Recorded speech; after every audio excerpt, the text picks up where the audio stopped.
Mereka menekankan persepuluhan, tetapi mengabaikan keadilan, belas kasihan, dan iman. Jadi mereka akan menyaring seekor serangga, tetapi menelan seekor unta. Itu adalah perumpamaan ataupun pepatah yang cocok untuk pemimpin yang buta ini.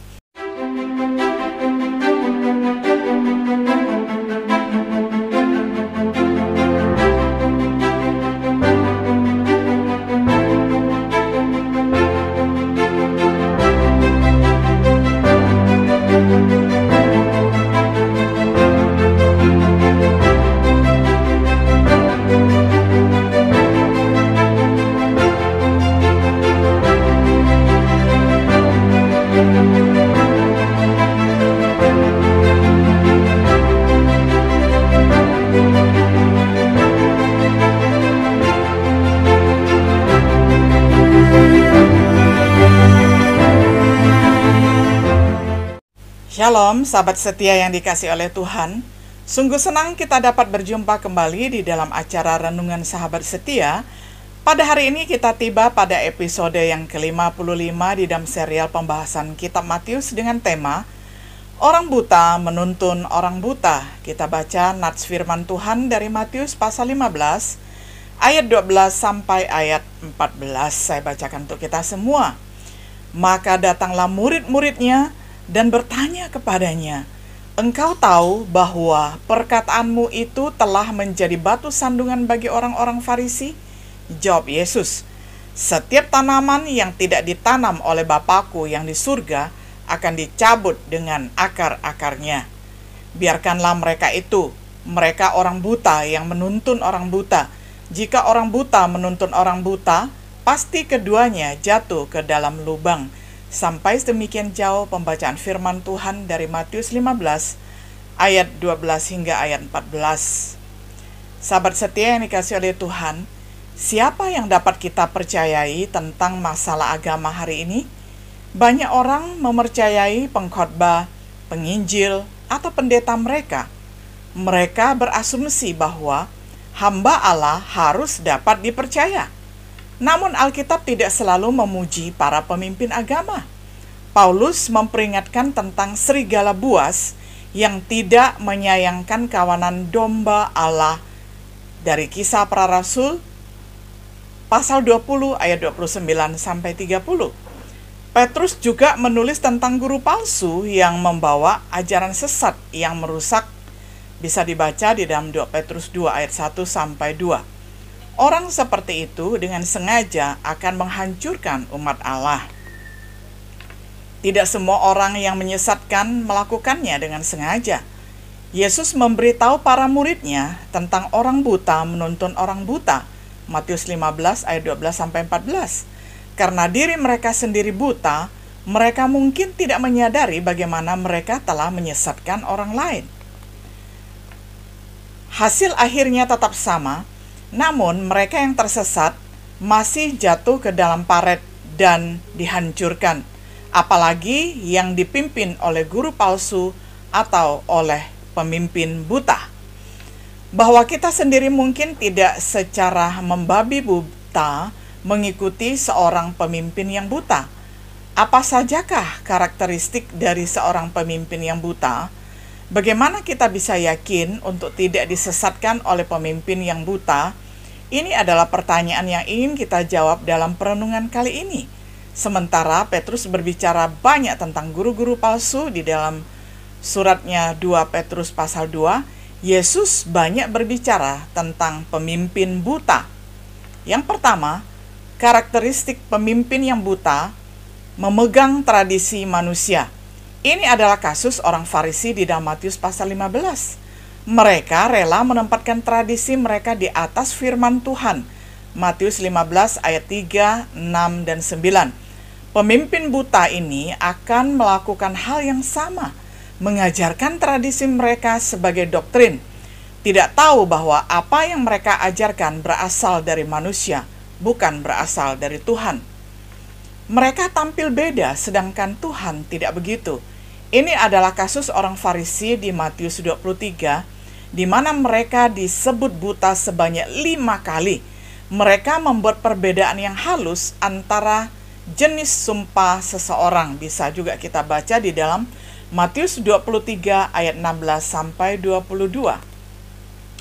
Pemimpin buta akan sering melakukan hal yang sama hari ini, membuat perbedaan yang bagus sehingga seseorang tidak perlu memelihara firman Tuhan, mengatakan beberapa perintah Tuhan sangat penting untuk keselamatan dan yang lainnya tidak penting atau diabaikan saja.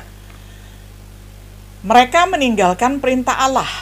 Sekali lagi, orang-orang Farisi bersalah atas hal ini, dan memang demikian adanya disebut sebagai penuntun orang buta.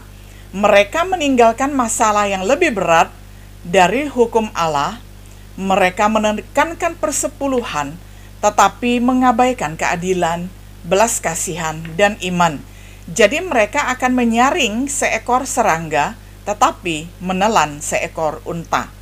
Itu adalah perumpamaan ataupun pepatah yang cocok untuk pemimpin yang buta ini. Pemimpin buta dewasa ini sering melakukan hal yang sama, tetapi sebaliknya, mereka cepat menekankan masalah yang lebih berat dan beralih pada apa yang mereka anggap sebagai hal-hal yang lebih ringan. Tetapi Yesus berkata bahwa kita harus melakukan keduanya, tidak boleh meninggalkan salah satunya. Mereka hanya berfokus pada bagian luar. Orang Farisi buta hanya bekerja di bagian luar, berkaitan dengan menjaga tradisi, pembersihan ritual, bersedia, tahan dengan pemerasan, memanjakan diri, kemunafikan, dan pelanggaran hukum.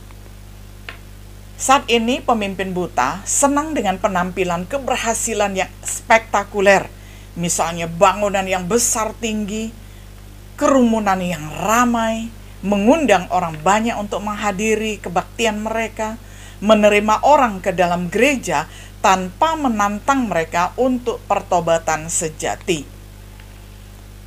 Karakteristik lainnya dari bagian ini, di mana Yesus menyerang orang Farisi, kita mengumpulkan beberapa karakteristik lain dari mereka yang adalah pemimpin buta. Ringkasannya adalah mereka mengatakan tidak dan mengikatkan beban berat pada orang lain. Mereka melakukan pekerjaan mereka untuk dilihat oleh manusia, ataupun suka pamer, ataupun show off. Mereka menyukai perhatian dan perlakuan khusus dari orang lain. Mereka memakai gelar agama meskipun Yesus mengutuknya. Mereka gagal untuk benar-benar menunjukkan jalan menuju kerajaan surga.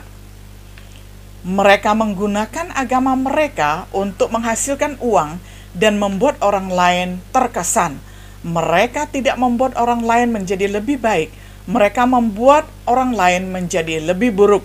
Mereka kelihatan menghormati orang-orang yang berjalan bersama-sama mereka, tetapi sebenarnya lebih seperti mereka yang menganiayai umat Allah. Sayangnya, ini terdengar seperti banyak pemimpin agama saat ini, terutama beberapa orang yang disebut sebagai hamba Tuhan papan atas yang sering tampil di mana-mana. Jika kita tidak berhati-hati, kita dapat dengan mudah disesatkan oleh mereka.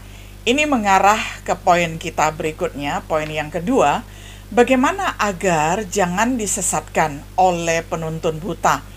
Kita dapat belajar mendengarkan dengan seksama. Kita perlu memiliki sikap yang sama dengan jemaat di Berea. Bisa kita baca di dalam Kisah Para Rasul 17 ayat 11. Ketika Paulus datang ke kota mereka di Berea, mereka menerima kabar itu dengan segala kesiapan hati. Ini menjelaskan bagaimana mereka mendengarkan Paulus, memberikan perhatian hal-hal yang Paulus ajarkan. Pertama-tama kita harus memberikan pendengaran yang adil dan cermat kepada semua guru. Berusahalah untuk memahami dengan tepat apa yang mereka katakan. Itu menuntut kita menjadi pendengar yang baik. Banyak yang disesatkan karena mereka tidak pernah belajar mendengarkan hati-hati terhadap apa yang diajarkan kepada mereka. Seberapa baik kita mendengarkan? Yang bagian berikutnya, pelajari Alkitab setiap hari. Ini adalah kualitas mulia lainnya dari jemaat di Berea. Setelah mendengarkan dengan seksama, mereka kemudian pulang dan membandingkan apa yang Paulus katakan di dalam kitab suci. Mereka tidak begitu saja menerima apapun yang dikatakan oleh Paulus. Sayangnya banyak orang saat ini yang buta huruf secara alkitabiah. Mereka tidak mengikuti penyelidikan Alkitab ketika seseorang mengajar atau berkhotbah. Mereka tidak membaca Alkitab setiap hari. Kegagalan melakukan hal-hal ini membuat seseorang dalam kondisi buta, tidak dapat membedakan apa itu firman Tuhan atau ajaran tertentu, atau itu hanya tradisi belaka, tradisi turun-temurun dari nenek moyang. Kesimpulannya, apa akhir dari pemimpin orang buta dan mereka yang mengikuti pemimpin buta ini? Seperti tumbuhan, mereka akan dicabut oleh Bapa Surgawi. Bersama-sama mereka akan jatuh, baik yang memimpin maupun yang mengikutinya, akan jatuh ke dalam lubang atau ke dalam selokan. Meskipun mereka terlihat sangat religius, berpikir bahwa mereka melayani Tuhan, Yesus akan memberitahu mereka, bukan setiap orang yang berseru kepadaku, Tuhan, Tuhan, akan masuk ke dalam kerajaan surga, melainkan dia yang melakukan kehendak Bapa-Ku yang di surga. Pada hari terakhir banyak orang akan berseru kepadaku, Tuhan, Tuhan, bukankah kami bernubuat demi nama-Mu dan mengusir setan demi nama-Mu dan mengadakan banyak mukjizat demi nama-Mu juga? Pada waktu itulah aku akan berterus terang kepada mereka dan berkata, aku tidak pernah mengenal kamu, enyahlah daripadaku, kamu sekalian pembuat kejahatan. Matius 7 ayat 21-23. Siapa yang harus disalahkan? Jika orang disesatkan oleh pemimpin yang buta, pemimpin buta akan dimintai pertanggungan jawab. Tapi tidak sepenuhnya. Jika orang buta itu hanya karena mereka telah menutup mata sendiri, sebab hati bangsa ini telah menebal, dan telinganya berat mendengar, dan matanya melekat tertutup, supaya jangan mereka melihat dengan matanya, dan mendengar dengan telinganya, dan mengerti dengan hatinya, lalu berbalik sehingga aku menyembuhkan mereka. Matius 13 ayat 15. Semoga contoh jemaat di Berea mengingatkan kita tentang apa yang perlu untuk tidak disesatkan oleh pemimpin buta. Semoga kita bisa melihat dan mendengar apa yang Yesus katakan kepada kita. Tetapi berbahagialah matamu karena melihat dan telingamu karena mendengar.